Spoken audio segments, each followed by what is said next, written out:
Good morning, dear learners, and welcome to Canal Education. My name is Umar Musa Jigo, and I'm an English language teacher at Abbé Arsène Frido, ex-Kléber.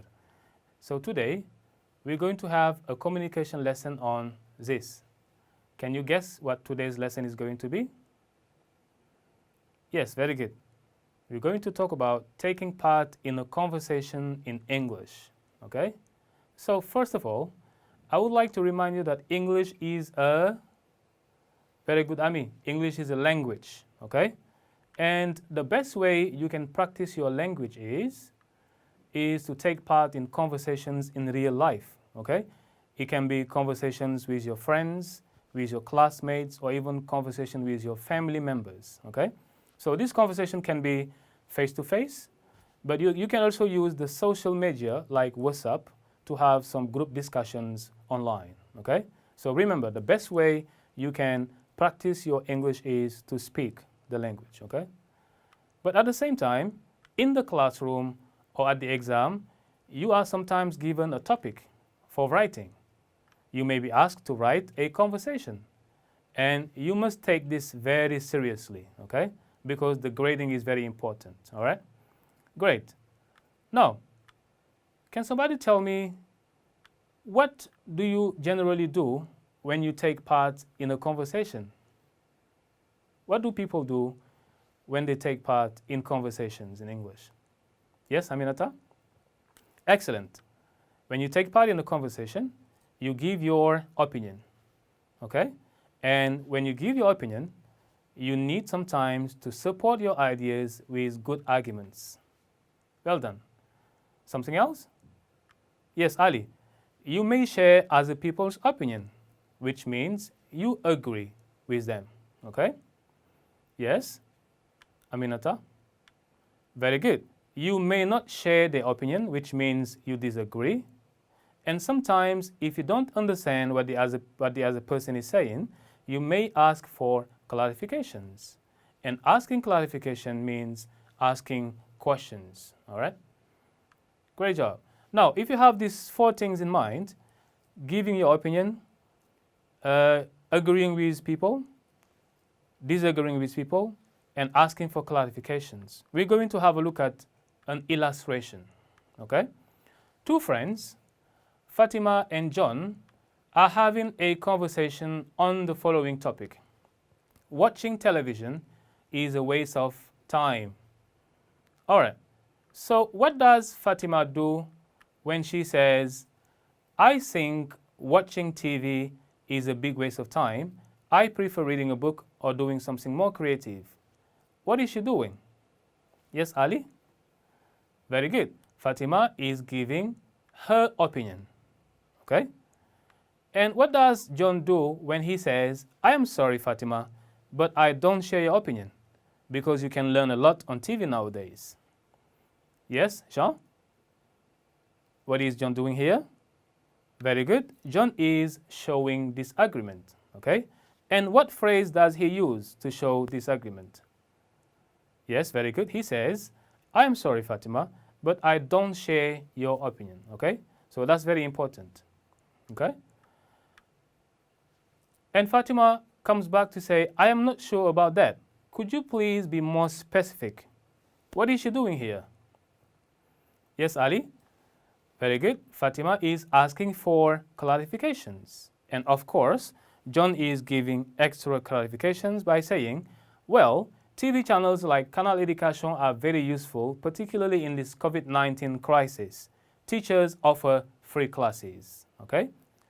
And finally, what does Fatima do when she says, you're right, John. I agree with you on that point. Yes, excellent. Fatima is showing agreement, which means that she agrees with what John has just said, okay? So as you can see in this illustration, they have given their opinion, they have shown agreement, they also have shown disagreement, and they have also asked for clarifications, which are four important elements when you take part in a conversation, okay? Great. Now, let's practice. Imagine you have the following topic in class, okay? because most of the time you are given a topic in evaluations or at the exam center. So if you have a topic, what do you do first? Yes, Fatima? Very good. You need to read the topic in order to understand, okay? And while reading the topic, you might also underline the keywords, okay? Can somebody tell me what are the keywords in here? Yes, very good. We can have a face mask. We can have cannot protect. Yes. Somebody else?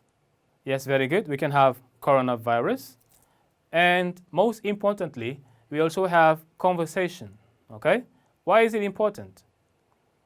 Very good. Because you know that you have to write a conversation, okay? So writing a conversation doesn't mean writing a letter. You need to write a conversation. So it's very important to read the topic to better understand it, okay? All right. Now, when you have to write a conversation, it's also very important to write a very clear introduction. It's not very long. It can be 2 or 3 lines, okay? And when you're writing the introduction for your conversation, you must paraphrase the topic. What does it mean? It sounds like French. Yes, very good. Paraphrase the topic means you reformulate the topic, okay? So let's have a look at this example. Can somebody read the introduction? Yes, very good. Yesterday, I met my friend Modungom at the market, but he wasn't wearing a face mask, despite the recommendations from the health authorities. According to him, masks are not efficient. I tried to make him change his mind, and below is our conversation. All right? So this is a good example of how to paraphrase the topic in order to have a good introduction, okay? So when your teacher reads your introduction, he knows exactly what you're going to talk about in the conversation because you have given a very clear context, okay? So don't forget, next time you have a topic in which you have to write a conversation, you need to write a very clear introduction, okay? All right, now, let's have a sample conversation. You are going to listen to a conversation between 2 friends, Modu and Astu. So what do? You listen to the conversation and you write down the phrases that Modu and Astu use to give their opinion, to show agreement, to show disagreement, and to ask for clarifications. Good. Let me check if you have understood the instruction. What do you have to do, class? Yes, Ami? Very good. You have to listen to the following conversation between 2 friends, Modu and Astu. And then, what do you have to do next? Yes, Jean? Yes, you need to write down the phrases that they use to give their opinion, to show agreement, to show disagreement, and to ask for clarifications. Is that clear for everybody? Very good. Are you ready, class? Good job. Let's go.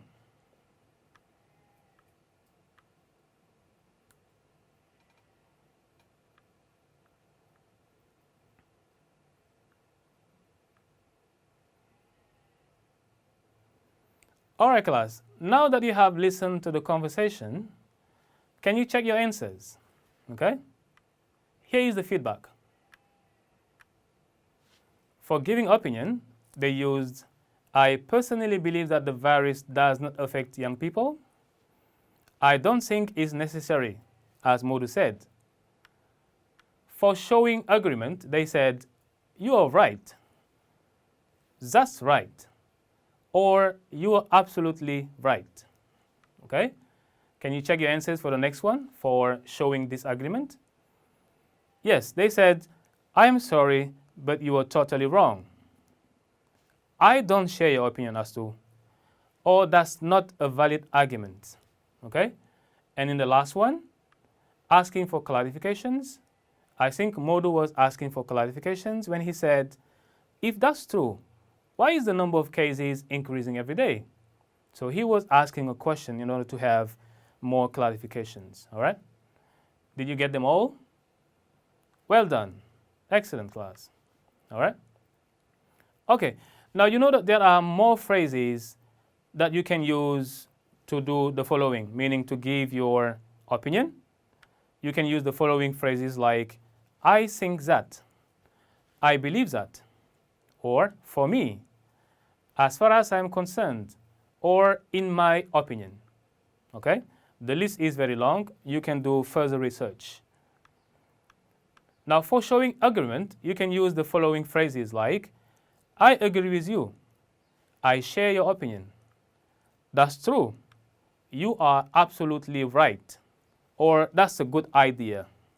All right? Now, for showing disagreement, you can use the following phrases. Sorry, but I have a different opinion. I don't share your point. Sorry, but you're wrong. I don't think that's a great idea. Or that's not a valid argument. So you can note that it's very important to be polite sometimes when you disagree with a person. That's why we have sorry, but, okay?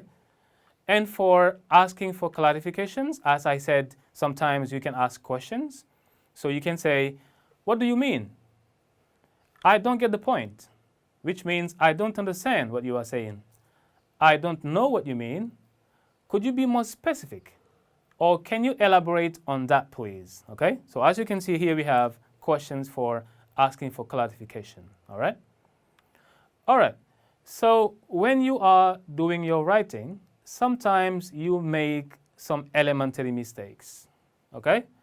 And I have noted down some mistakes that learners make in their writings, and these are known as common mistakes, okay? So we are going to correct these mistakes together. Let's have an example.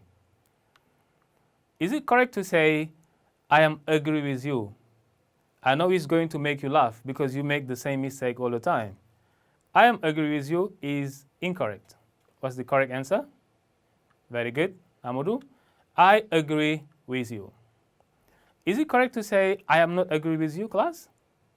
No. So you must say, I do not agree with you, or I disagree, okay? But you don't say, I am not agree with you. What is the mistake on the next sentence? COVID-19 is a disease contagious.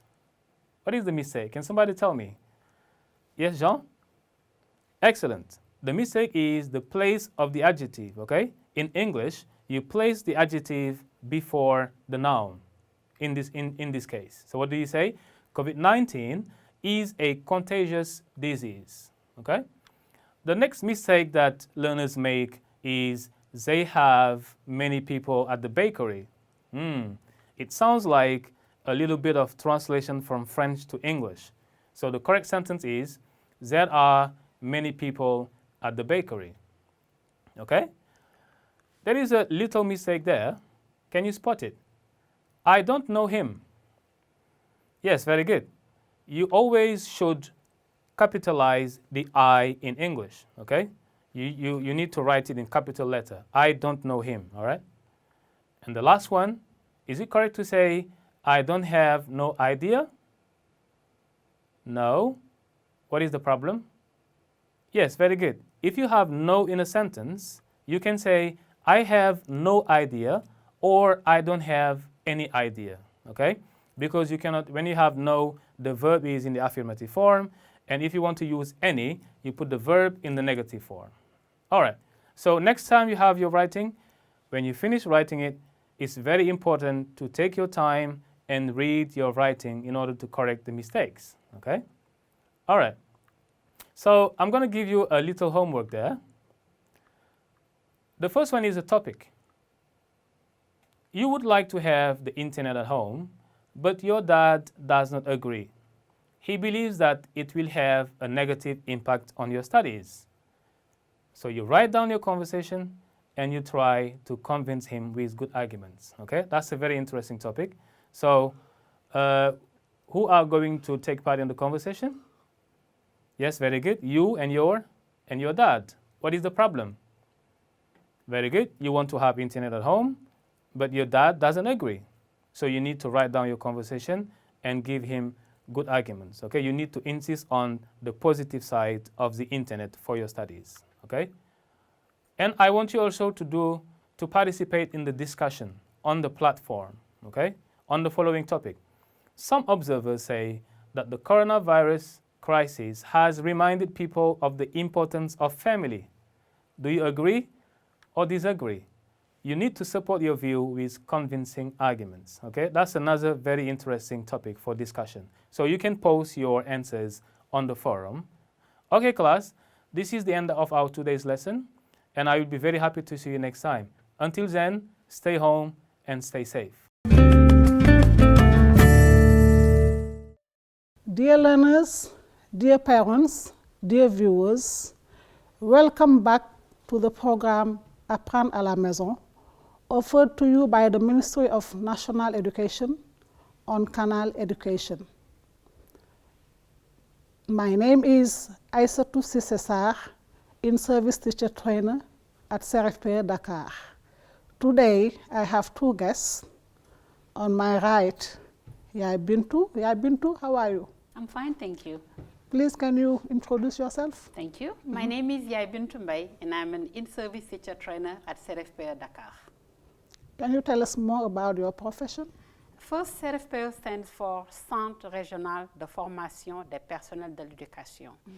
We are teachers, but the difference is that in-service teacher trainers work with teachers and not students.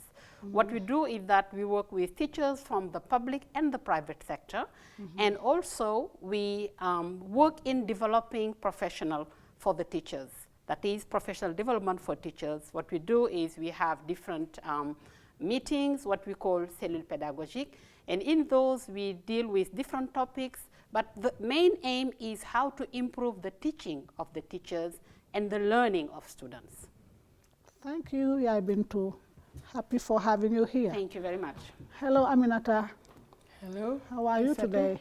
I'm good, and you? Please, can you introduce yourself? Thank you. My name is Aminata Ndiaye. I work at the Ministry of Education. I am the ELT technical advisor, and I coordinate an office known as the Bureau d'Anglais. And our main mission there is to coordinate the teaching of English in Senegal. And we act as an interface between the Ministry of Education and the partners, who are mainly the British Council and the American Embassy. We also support teachers and teacher trainers in organizing seminars and workshops, all revolving around professional development. Thank you. Thank you so much, Aminata. So the lesson today is on taking part in a conversation, which is very relevant if we consider English as the #1 language for communication. And I think we have questions from students from Dagana, Houriyai Mbouch. Okay, there is a question here. Hi, my name is Houriyai Mbouch from Dagana. I have a question. Are there other ways of asking for clarification? Thank you. Let me repeat for you, Mintu. The question is for you. Are there other ways of asking for clarifications? Yes. First of all, I have to explain what clarification means. Usually, when you are in a conversation, the person talking to you may say something you don't understand very well, and you may need to ask questions to get more clarifications. We have different ways of doing it. You can say, for example, I don't understand what you mean. The person knows that they have to repeat. You can also say, could you repeat again? Could you say that again? Could you be more specific? And here, when the person is talking to you and saying something that's not very clear, you can ask for more details. Could you give me more details? Can you be more specific? Because what you want is to understand exactly what the person is saying. Yes, there are other ways of asking for clarifications. Thank you, Mintu. Anything to add, Aminata? Thank you, Aisha. As she says, it's very important in a conversation to get a clear message. Otherwise, understanding won't happen at all and the conversation will fail. So it's very important, even if you have to interrupt the person, maybe politely, but you need to ask for clarification. And some ways I can add to what she said is, I'm not sure I get your idea, or could you come back to that point? Thank you. Thanks a lot, Aminata. Now we have a second question by Masamba Ndaw from Melach. Hi, my name is Masamba Ndaw. I'm from Melach. Can you give me a good attitude when taking part in a conversation? Yes, can I repeat for you, Aminata? Can you give me a good attitude when taking part in a conversation? Thank you very much, Masamba. I think it's very important to know how to behave when taking part in a conversation. Of course, as we all know, the useful language is important, but it's also important to know what is a good attitude. Not to say the good attitudes, there may be others, but just what I could suggest is, first of all, you need to be a good listener. Listen carefully to what the person is saying or is going to say, because in a conversation, we should know that it's important to bear in mind what we take, but also what we bring to the conversation. It's not just a question of listening and saying yes or no and stopping it there. You need to know how much you can bring to the conversation. Another important thing is interrupting. It's important, yes. Some people would say it would not be polite to interrupt in a conversation, but sometimes we need to. But what is important is to know how to interrupt. Interrupting is good, but how do we interrupt? Very politely, I think, by using structures like, I'm sorry, I have to interrupt you, or may I interrupt you, or can you come back to what you said, etc. Another thing is being positive. In a conversation, don't come with ready-made ideas, being ready to reject what people say. I think your idea is important, but what the other person says is also important. So it's necessary to be positive if you want understanding to happen in a conversation. Thank you. Thank you, Aminata. Do you want to take the floor, Mintu? Yes, I just want to come back to the first point you mentioned about listening carefully. It's very important to listen, because some people don't know how to listen. It's important to listen to what other person is saying. You have to wait until they finish speaking before you get your answer. I think it's an important point in conversation. The other one she mentioned is about also being positive. It's very important to be positive, that you go to the conversation in a positive mind and you can get the most of it. I think it's very important.